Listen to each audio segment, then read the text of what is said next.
As the Austin Grand Prix approaches, the FIA has unveiled several significant adjustments, raising eyebrows among various teams on the grid. There are whispers that a particular team may have manipulated a component that, under Park F regulations, should remain untouched. With McLaren at the center of recent controversies thanks to their remarkable upgrades, questions loom about whether their performance will falter in this pivotal stage of the season. And if that happens, which team should we be keeping an eye on? The FIA has continuously navigated the complexities of teams finding loopholes and pushing the rules to their limits. One notable instance involved the mini DRS system utilized by the MCL38 in Baku. While the wing's flexibility passed the initial scrutiny, it exploited aerodynamic principles, prompting McLaren to remove it for the rest of the season. This change will impact only the Las Vegas Grand Prix, given the track's unique characteristics. Yet, another controversy is brewing. Recently, it appears a certain team has made adjustments to the front bib clearance between qualifying sessions and the race itself. This adjustment is critical for the car's aerodynamic efficiency and is strictly prohibited under Park F conditions. The ride height, which varies throughout the weekend, plays a crucial role here. During qualifying, drivers can afford a lighter fuel load, affecting the car's weight and, consequently, its ride height. However, on race day, with the full 100 liters of fuel, the car behaves differently. Early in the race, this added weight influences performance, but as the race progresses and the car sheds weight, its behavior might improve or worsen based on the team's setup choices made prior to Park F regulations. The controversial aspect lies in the growing suspicion that a prominent team has discovered a way to manipulate the front bib's position, raising and lowering it subtly with the aid of a mechanic during pre-race checks. Such actions would be a serious violation of regulations, effectively breaching Park F by adjusting the car's aerodynamic setup to gain an edge over competitors. According to Article 40.2, any modifications to the front wing's aerodynamic setup must use existing parts only. No parts can be added, removed, or altered. Article 40.9 reinforces this, stating that no components may be modified. To prevent teams from using devices that facilitate easy adjustments, a new clause has been added, ensuring that changes must be evident from a physical inspection and cannot be made without tools. The FIA has called this a necessary measure to maintain fairness in an era of stringent regulations. Although no team has yet been found guilty of any wrongdoing, it's essential to note that the FIA's vigilance has increased following mid-season rule changes, often triggered by evidence of teams exploiting loopholes. This echoes past incidents, such as the asymmetrical brake system suspected to have been used by Red Bull. After regulations were tightened, it appeared the RB20's performance dropped significantly, possibly hinting at a broader development issue rather than merely the brake system. A spokesperson for the FIA recently reiterated the importance of maintaining strict oversight regarding any alterations to front bib clearance during Park F conditions.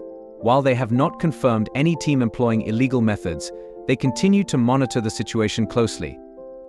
As part of their commitment to fair play, they have instituted procedural changes to prevent easy modifications, which may include implementing seals for added assurance. Ride height is integral to generating downforce. A car too low may bottom out or suffer plank wear, as seen with Lando Norris and Lewis Hamilton's disqualification from last year's US Grand Prix. In the world of Formula One, where milliseconds can define victory or defeat, achieving the perfect balance in ride height is crucial for generating optimal downforce. McLaren has recently emerged as the team to beat on high downforce circuits, which is particularly noteworthy given their recent overhaul in management and technical strategy. This restructuring has reportedly revitalized their approach, enabling them to unleash upgrades that appear to be performing exceptionally well. However, this raises eyebrows among their competitors. Why is McLaren the only team achieving such impressive results at this stage? Meanwhile, Red Bull Racing, which enjoyed a 6-month head start testing their 2024 car due to their dominance in the previous season, now finds itself grappling with performance enhancements. Their recent upgrades haven't translated into the expected gains, particularly as they prepare for Austin, where they must capitalize on every opportunity to maintain their championship lead. With both drivers vying for top positions, Austin could be their last chance to secure a race win this season, emphasizing the stakes involved. McLaren's recent performance is underscored by their victories in circuits that demand high downforce. Lando Norris, in particular, has showcased his skill by winning 2 races in these conditions, leaving competitors like Max Verstappen trailing by significant margins. This begs the question: is McLaren's success purely due to their strategic improvements, or is there more at play? The team's ability to extract maximum downforce from their front wing and other components speaks volumes about their engineering prowess and might also hint at underlying issues in their rivals' setups. As we analyze the upcoming race in Austin, the discussion around McLaren's front wing flexibility becomes increasingly relevant. Their recent triumphs in circuits like Singapore and Monza, where Norris clinched victories with astonishing leads, are indicative of a car that is not only well engineered but also capable of adapting to varying track conditions. Such performances suggest that the MCL38 is effectively extracting maximum aerodynamic efficiency from every element, including the much-discussed front wing. Horner's comments reflect a growing unease among the other teams. There is a consensus that if the FIA allows McLaren's front wings to remain legal, it could set a precedent for others to follow. The potential for increased scrutiny on these components has led other teams, including Mercedes, to consider their own designs and adjustments closely. In this high-stakes environment, clarity around what is deemed acceptable is paramount. Any ambiguity could encourage teams to pursue similar strategies, blurring the lines of compliance. Moreover, as the FIA implements more stringent monitoring measures such as additional cameras to observe wing flexing, the pressure mounts on teams to conform to regulations. This evolving landscape highlights the constant cat-and-mouse game between innovation and regulation in Formula One, where teams must navigate the fine line between creativity and legality. The outcome of these technical adjustments will significantly impact the championship race, especially as we approach the critical phase of the season.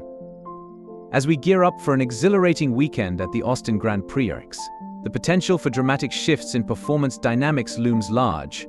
The resurfacing of the circuit and the absence of bumps could favor certain teams, while the regulatory changes may introduce unexpected challenges for others. With the top teams under scrutiny, will we witness a significant drop in performance, or will they adapt seamlessly to the new regulations? This race is not just about speed, it's a test of strategy, adaptability, and innovation. As the FIA tightens its grip on regulations, teams must remain vigilant in their approach. The upcoming races will not only determine the championship standings, but also reveal how well teams can maneuver through the complexities of technical compliance. Thank you for joining us today.